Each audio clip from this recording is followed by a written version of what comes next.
Welcome back. This is Browntown. If you're new here, if you haven't seen us for a while, we know it's been a long time, but we're back for a few more episodes. Just to remind everyone, I'm Maz. My name's Sam. Moses. So it's been a few months, so tell us what's been going on, boys. What's new in life? Only new thing, to be honest, is got a new shop coming in. New barber shop along Barrack, yeah. So we're moving from the old place into a new unit. It's getting done up at the moment. But yeah, hopefully when it's done, we'll let you know all the details and stuff, and then guys can check it out. Maz is gonna be there. Yeah, Maz is gonna be there trimming up as well. Come on. It's pretty much same old. Just moved into a new place, so renovating, but that's about it. Not much. That's the longest part about moving, isn't it? Yeah. Taking everything. Because I swear, wallpaper, sometimes, bro. That wallpaper is ugly. Bro, sometimes it seems like you have nothing, and then you're putting everything into boxes, and there's just too much. Bro, everything's everywhere, man. It's long. But we'll get that sorted out soon, innit? Due time. But yeah, I guess for myself, it is the same order as well. Started barbering now. So I'll do that as a part-time thing as well, joining my boy Sam. But yeah, I just feel like that's all life is right now, innit? Like, just trying new things, starting new ventures, seeing where we can find our feet, because we're still young. And I know a lot of people out there starting new things. Like, I've been seeing businesses popping up left, right, and centre. Some of them last, some of them don't. But the way I see it is, if you never try, then you'll never know what could have been. Do you get it? Yeah, so, like, of course. You take a shot at something. If it doesn't work out, it doesn't work out. But I respect those people more than someone who goes, oh yeah, I had this idea, just never felt like doing it. Yeah, because in about 4 years' time, you look back, and then maybe you do decide you want to start in 4 years, but you've missed out on 4 years of progress. Yeah, 100%. It's an L, man. Especially because that first year is always rocky. Yeah, facts. With anything you do, it's always you're rocky. finding your feet, you're learning, you're building up from your foundation. It's the patient game, innit? Yeah, 100%. But yeah, so in terms of time frame, we just came off the back of Ramadan. This will be released like 2 months later, but... Nah. Next week? Next week. Inshallah. I'll have this released very soon. And blame him. Blame me? How's this my fault? We got an episode just there. Yeah, it's just in the works, innit? I mean, it's edited now, innit? Exposing. Yeah, it's edited. Yeah, just release it. Nah, man, it's because Aladdin's in it. But yeah, it's a Ramadan, good spiritual month. How did you guys find it? Like, obviously, for those who don't know, Ramadan is the month where we fast for 29, 30 days based on the moon. For us, it's a big month of spirituality, connecting with our deen, just righting the wrongs that we do, because everyone sins, we're born sinners, but just going that extra step just to be more mindful of what we do. And yeah, like, how was it, guys? Me personally, can't lie, I felt prayers-wise, like, did well. Obviously, I was very inconsistent beforehand, but during Ramadan, I felt like I was way more consistent in terms of like studying about the religion and like, reading Quran. I was doing that way more. I ordered a bunch of books which I've been reading. Finishing off the Yasir Qadi, the book that what you call it, the Sirah of the Prophets. So I bought that, halfway done. And yeah, other than that, it was just a bit tiring, can't lie, because of work. Cause I'm working Monday to Sunday, innit? Like Monday to Friday job, and then Saturday, and then Saturday, Sunday. So I get tired. So yeah, that. But other than that, nah, alhamdulillah, it went well. Yeah, it was good, to be fair. Bit weird, working 9 to 6, but you got iftar at 6, so yeah, can't lie, that was a big adjustment. Like in the past, it just used to, I guess you felt it a bit more in the hunger part and stuff, and the lead up to iftar, you're thinking a bit more, using that time to study and stuff. But yeah, with Tarawih being at that 7:30 at the beginning, that was weird, but it was nice. Like, especially, you know, It's something new to get adjusted to. Like 7:30. yeah, Yeah, it's strange. Way 'cause- earlier. yeah, What you it's used to like like by 9:30, 10 you're o'clock, home. innit? yeah, exactly. like, you know, in theory, we should have had a good routine, but Yeah. please tell me why I was still up till 4 a.m. But was on. that was your fault. My fault. Yeah, bro. I just can't say no. Exactly. And then Not if my you fault. can't say no, then I can't say no. And Nah, then that's I where think do you that's go a good from thing. there? My brothers needed me for some companionship. On the battlefield, innit? so that they could Companionship. stay awake till Fajr. Jihad. Yeah. So I couldn't say no to that. Yeah, that's all I'm saying. Innit? That's what I told my wife anyway. But yeah, I felt like this Ramadan was good in the sense that sometimes a lot of people focus too much on iftar's at 9 o'clock, I'm gonna die by the time it's 9. You don't have that excuse this time. It's not too hot, so you don't have the excuse, it's too hot, I can't do anything. So I feel like a lot of people found it really easy to connect more spiritually to the deen and stuff and do their research, like you said. But one thing that I think we can all become better on, like, not just us, but I'm talking like as a ummah as a whole, is the big focus on the sunnahs versus the fard. Because Tarawih is a sunnah, yeah? And this is the biggest thing that comes back every Ramadan. Everyone dies to go Tarawih. It's like no matter what they do, they'll put it down and whatever they're doing, they'll go Tarawih. They'll make sure they're there for Tarawih. And which I think is amazing, 100%, don't get me wrong. For those of you who don't know, Tarawih is the night prayer that we pray. So in our usual 5 daily prayers, we have a prayer in the night called Isha. And then in Ramadan, after Isha, we pray Tarawih. And it is amazing that some people go, that they don't normally go to mosque. But my problem is, we need to have this same energy for the fard prayers. Do you know what I'm saying? And a lot of the times we neglect the fard and we focus on the sunnah, which it doesn't really make sense. Do you know what I mean? Like at Tarawih, you've got people like sprinting to the mosque, trying to be in front, you know, making sure that they're nice and early. Some people I know, yeah, obviously, like not saying no names, but they've gone just for Tarawih and they've missed the Isha, which is the fard prayer, just before. How can you miss your fard just to pray Tarawih? Like, Yeah, I've seen them jumping straight Tarawih. yeah, bro, it's crazy. Like, where's your Isha gone? Like, I don't know. It's a lack of accountability and a lack of understanding as well, because I feel like when you're kids, your parents always going, oh, it's Ramadan, let's go Tarawih, X, Y, Z. But as you grow up, you should understand that Tarawih is not important. I can't lie, this year, I didn't go Tarawih a lot, because for me, it was more important that I made sure I was praying my fard properly than going to Tarawih all the time, making sure that I'm sitting there with the Quran. Because Tarawih is the sunnah. Do you know what I mean? If I don't go, oh well. Do you know what I mean? But if I don't pray Isha, that's a problem. But yeah, I don't know, like, Why couldn't you go to the mosque, pray Isha and then Tarawih? there's some days I couldn't, bro. No, I hear it, but there's some days I couldn't. I was stuck at home or I was stuck at someone's house. Do you know what I mean? I didn't feel two ways about leaving a dawat early. A dawat is like a family gathering or XYZ. Leaving something early just to go Tarawih, because at the end of the day, I'm a guest in someone's house. But I know like, I can't make that excuse, do you know what I mean? Like, as long as I prayed my fard there, I can go. You can even go to the end of Tarawih and just join. Yeah, Like, there's it doesn't actually matter. nothing You wrong with it. Do you know don't what need to I be mean? there for first day, you can be there for last day. Exactly. Yeah. But yeah, I think it's a good time for everyone in general to sort of try and take the habits that we built up in Ramadan and apply it to our daily lives, and understand that in our religion, especially, the fard is more important than the sunnah.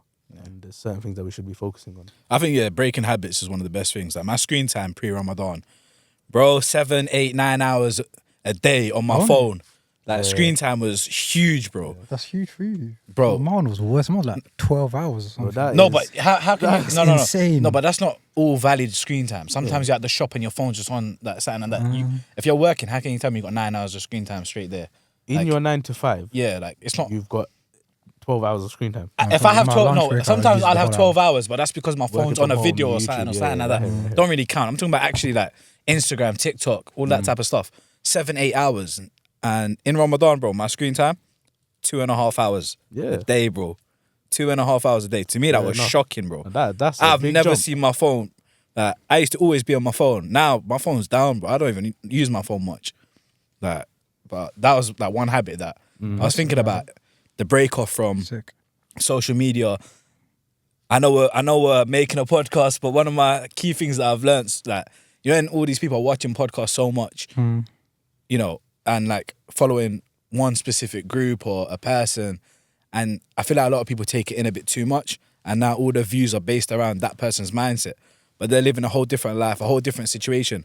The people they have around the podcast is completely different, but they're applying that mindset into the real world. And I found myself doing that a bit.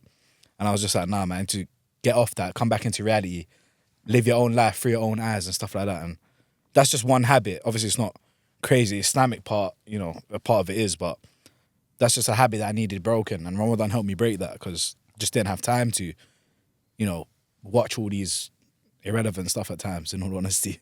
But that's one thing. No, I was going to say something like slightly off the, but I had this one regret, where Shaving your beard. Shaving your beard off. and what? What do you mean and what? What do you mean and what? Okay, I get the whole thing in it, but like Fard versus Sunnah, Yeah, what? yeah. Keeping your beard was whatever, fun, man. yeah? Bro, Next time you're on this, I want your beard to be grown. we'll see, innit? We'll see. nah, he had a I beard. He just had a feel like- beard. For like a good 6 months, and then I just As soon as Ramadan was over, Eid day, boom, off. like it was the day before you, 2 days before. Was it? I went, yeah, No, it wasn't. it was. I got my trim 2 days before. That's when I shaved it off. Oh, day you you got did. yours. you did. Astaghfirullah. That's even worse. Yeah, that's even worse, G. Ah, cool. You're openly sinning in Ramadan. That's not even the shaitan. Yeah. That's you, bro. You know what? that The is habits will 100% eventually, it you. will eventually change. In it. Oh, but I was saying that Shaitan one was thing. not I had the opportunity outrageous. like to go last 10 nights to go Saudi for Is it? I had the opportunity, and it wasn't even that much. At the time, I was like thinking, I want to go, but something inside me, I was like, I don't know. I felt like I just wasn't ready. But then I saw loads of people that I personally know that went. So obviously that was one regret that I had, and hopefully inshallah next year that similar opportunity comes, because I'll definitely go next year. If I have a question. Why did you feel like you weren't ready? What was it? He wanted to shave his beard off. Inside they won't let you do that. They'll cut your neck off. Nah, but what was it, Gan? Seriously. I don't know, man. Like sometimes when I have this thing where when I'm 100% sure about something, I'll go with it. But when there's like a slight doubt in my mind, then I don't know. Then it But takes too long for me to make the decision. What's your doubt? Now my thing was like, The only reason I'm asking is because I know a lot of people feel the same way. No. Obviously, right now there's a brain fog in it, but at the time I knew. But it's along the lines of, I know it sounds stupid, but I don't feel like I'm ready to like you know, because when I go, I want to completely change, like get rid of all the bad habits and all that stuff. See, that's what I was But waiting for. again, I know that obviously you go there, it's not going to happen like, straight away like that. It eventually takes a time. It's not So even which What Which if I that realised is- what- afterwards, What if I know. that is what will make your change? I know. So obviously later on when I was like, okay, cool, you know, now I definitely want to go. It was too late. The way I see it, So it's never again, too late. no, it's too late to get the tickets to go. You can go tomorrow. I know, but like again, finances and all that stuff. Like, I know you can go tomorrow. There's certain holidays you wanted to go in the summer. You can go. Before we started the pod, man was talking about let's go DXB. let's go. Yeah? But it's DXB, £500, bro. DXB and Saudi are down the road. It's £500. What's £500? DXB. No, but Okay, no, so wait, if how I- much would you spend renting a car and doing all whatever there? That will add up to what? A bag ticket to Umrah, bro. Come on, bro. Excuses, G. This is excuses again. The only reason I say it, is because I know a lot of people feel like that. Like they're not ready to do X, Y, Z. They're not 100% there. But that's the whole point of religion.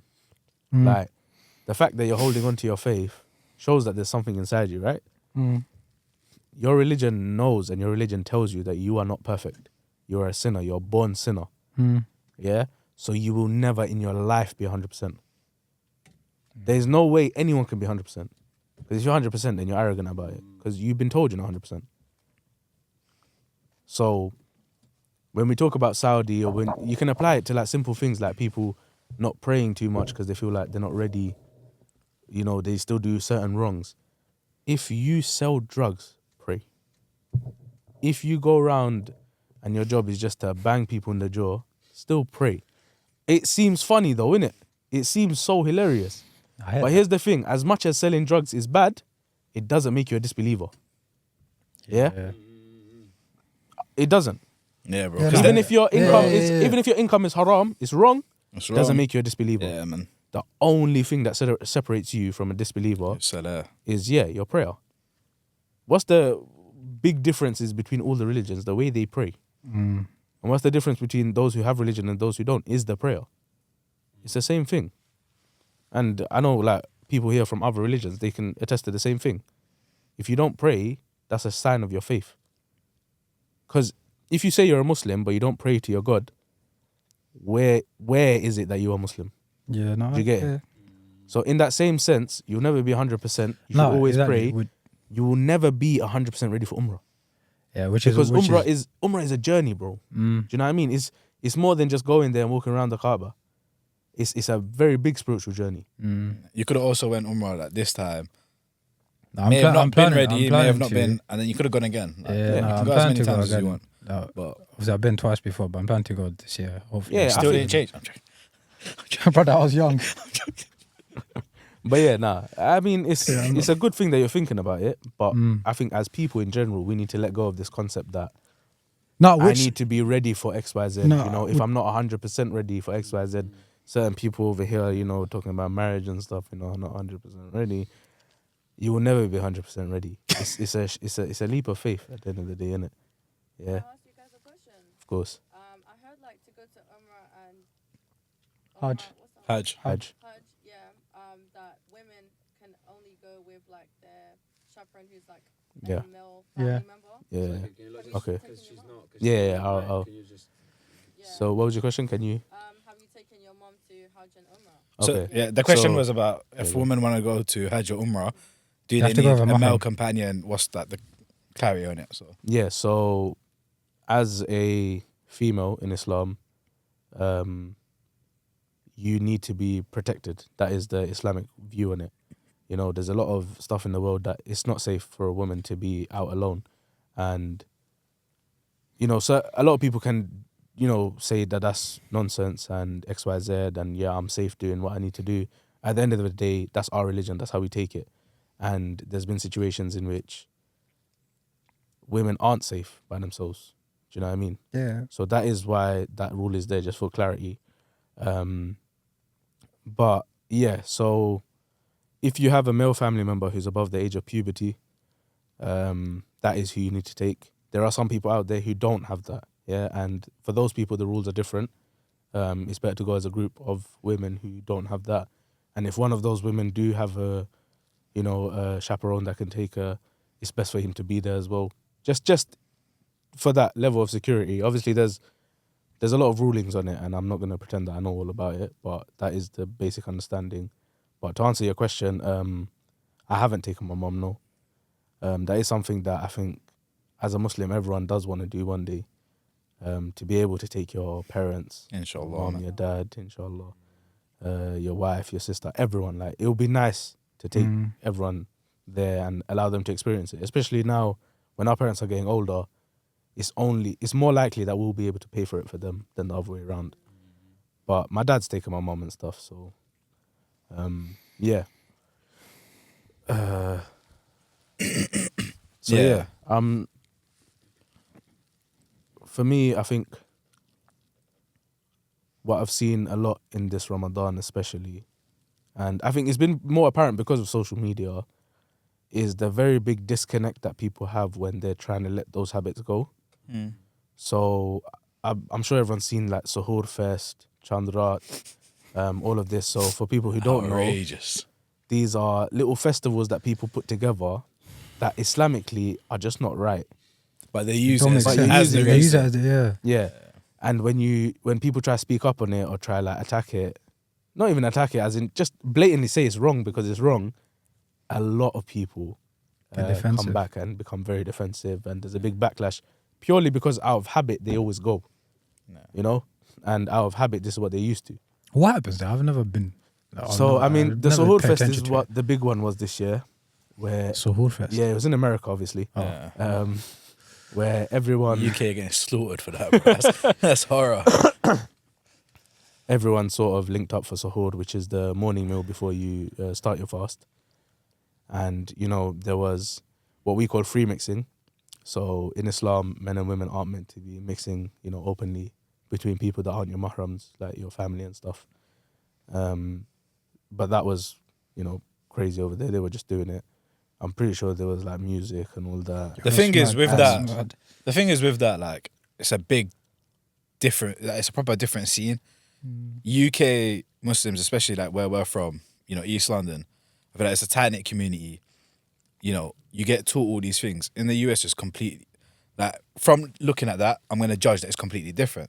They don't have that community. Everyone being taught, going to Islamic school and stuff like that.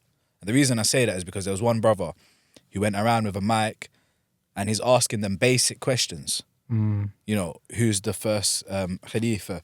The first Prophet. wife of the Prophet. The first Yeah, life of the yeah, Prophet, yeah. and then they said his daughter's name, and I'm thinking, yeah, like this is, you know, beginner stuff. Like you ask a 7-year-old and they know these things, and for grown people over there to not know that, it's a big difference. So I feel like the US community, They're not from educated. that point of view, there's a long way for them to go compared to the UK, because you pull that in the UK. Obviously, there's similar things on minor scales, not Yeah, not I was to gonna that extent. bring it to the next. Obviously, bit, you've got the whole thing about the ELM stools and stuff like that. Oh, that didn't happen Where this there- year. which yeah, it is didn't good. happen this year, but I'm saying in the past where you had that type of stuff, where there was free mixing and stuff. It wasn't to the point of, you know, blatant music and stuff like that. It wasn't that blatant disrespect being allowed. It was just stuff people were trying to justify and make it okay because they're both shopping at the same store. It's still wrong, but it wasn't that whole open, blatant stuff where it's now been put to a stop because it was wrong. It was allowed to go on first because, you know, they were raising money for charity and stuff like that, but it was causing more harm than good. People were outside at the stores rather than praying inside the masjid. What's the point being out? Yeah, it got to a point last year where the sheikh had to like openly speak about it. Like, And he received backlash. He got like, so much he's like backlash the for youngsters. He's like, especially it was a lot of youngsters. They'll link up at Tarawih. Like they'll go to the mosque and then after 8 or something, they'll go outside. You know, girls and boys just linking up openly in front of all the elders. Yeah. Like in the stores, they're chilling with each other. And it got to a point where last year I was doing this because there was like a bit of violence happening. There was like volunteers that were like patrolling around the area after like Tarawih. Like I was helping out with them. You'd see like a bunch of boys and girls like in the corners, like, you know, I had to stop myself there. like having balloons or like sipping, and they're in thobes as well. It's mad. So yeah, I mean, But this saying is a that, bit different. we still do it. No. So there's this Chandrat, I don't know if you lot have heard of it, in Green Street, Ilford Lane, all of that. Now, I don't care what you have to say in the comments. Honestly, you can come slaughter me if you want. But it's wrong. Yeah. It's wrong, and I'm going to say it's wrong. And if you're defending it, you know it's wrong. Yeah. It's essentially the same thing. What I don't understand, Jay, is because in the beginning, I didn't really know what it was. Apparently, it's a celebration of the end of Ramadan. That's Eid. What the hell is Chandrat, bro? No, wasn't it something about women going to do their henna and stuff in preparation? That's for what I Eid? thought as well. People do that there.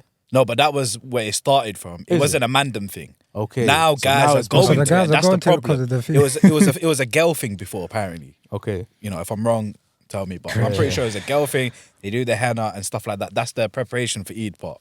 Like how we go get our trims and that. But now, become more than now that, it's no? outside on Main Strip. Mandem are going there, and it's a whole place for everyone to chirps. And then you got all these people dancing. You know, Yeah, the that's what I'm tunes are saying. back on. That's what's wrong. You know, bro, we just finished Ramadan.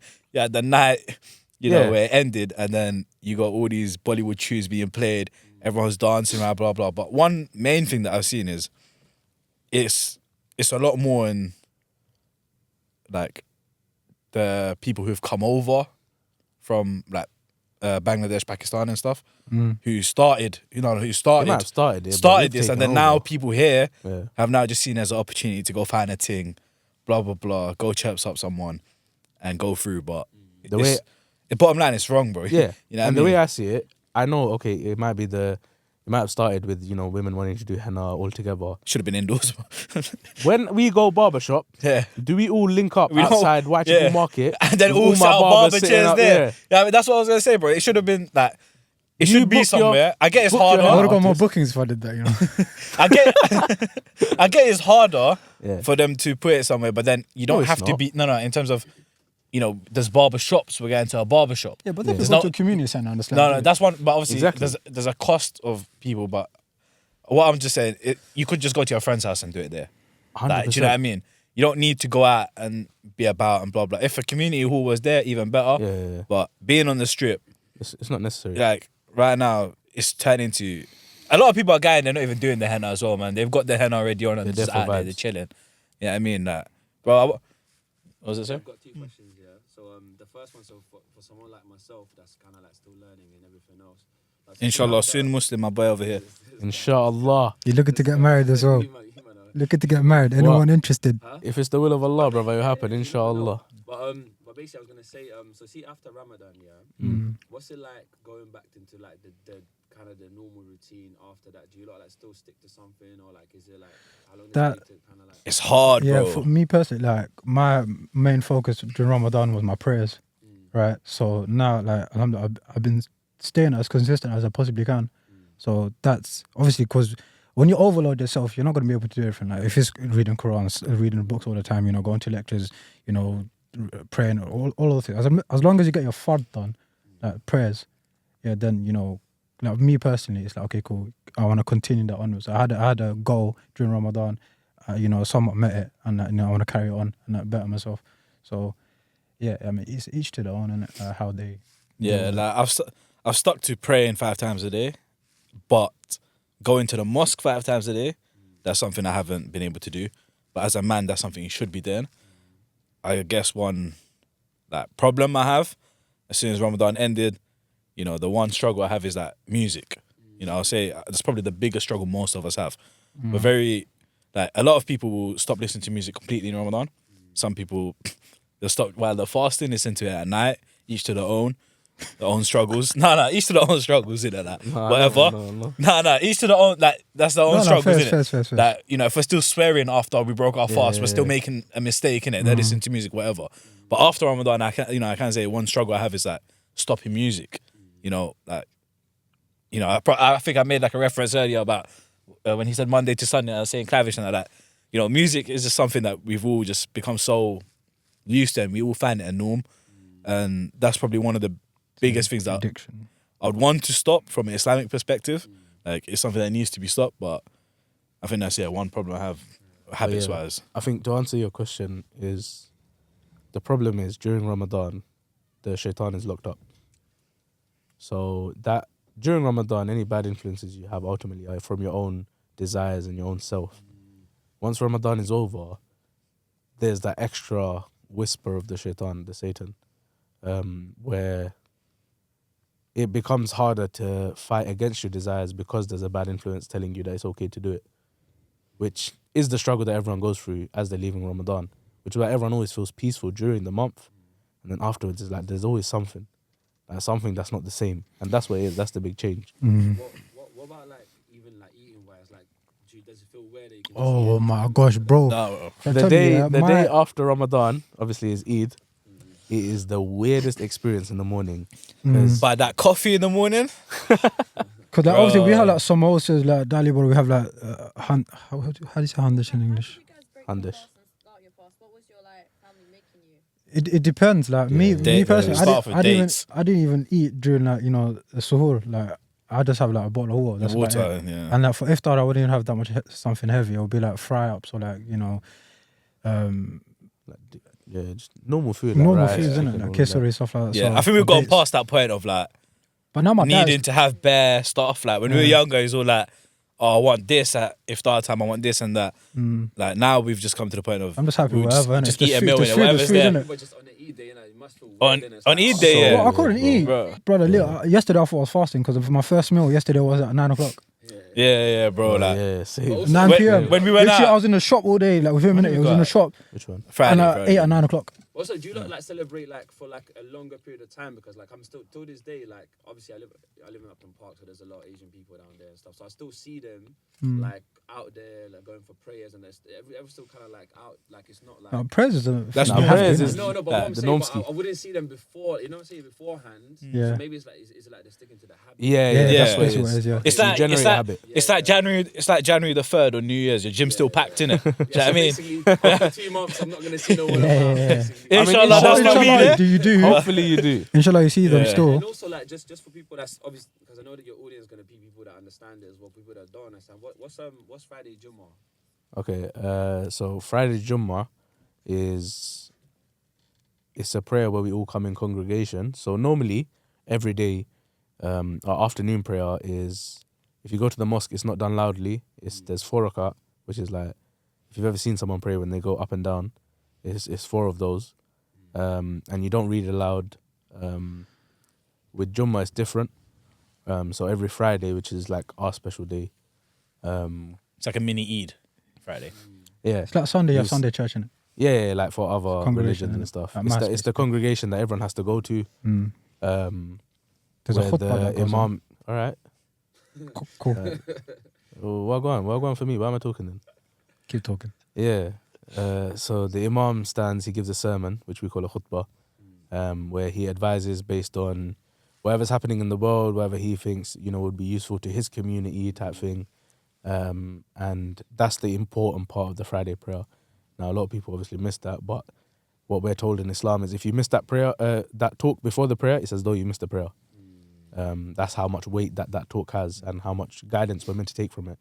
And then you pray just 2 rak'ah where the imam leads loudly, and then that's sort of Jummah done. Yeah, where the 4 like rakats are reduced to 2, that talk is kind of regarded as the other 2. If you miss it, you've not completed it. So it's very important. You can't just turn up for the 2 rakat prayer and then dip. You got to be listening to it. Yeah, how we're taught to think of it and how it is the angels sit at the door of the masjid and they write the names and take account for everyone who's walking into the masjid. The second the imam gets up to start this talk, the angels close that book and they'll go to listen. So anyone who's coming in after the imam started, their accountability hasn't been taken. Do you get it? So that blessing, that reward of that Friday prayer isn't valid for that person. But yeah, I mean, this one's got to be a short one. Got to start rapping, yeah. We're going to start wrapping it up, unfortunately. There will be more of us, so keep an eye on our socials. Make sure you're following us on TikTok, Instagram. Subscribe to us on YouTube. But I think we just wanted to leave it on try and take those good habits that you develop during Ramadan, try and apply them to your daily life. Make sure it's hard to hold on to everything, but try and hold on to just one thing. And that one thing that you hold on that makes it better, every year you can keep adding to it, inshallah. But I think that's it from us. Yeah. I think, so, man. Yeah, and we'll see you next time. Thank you.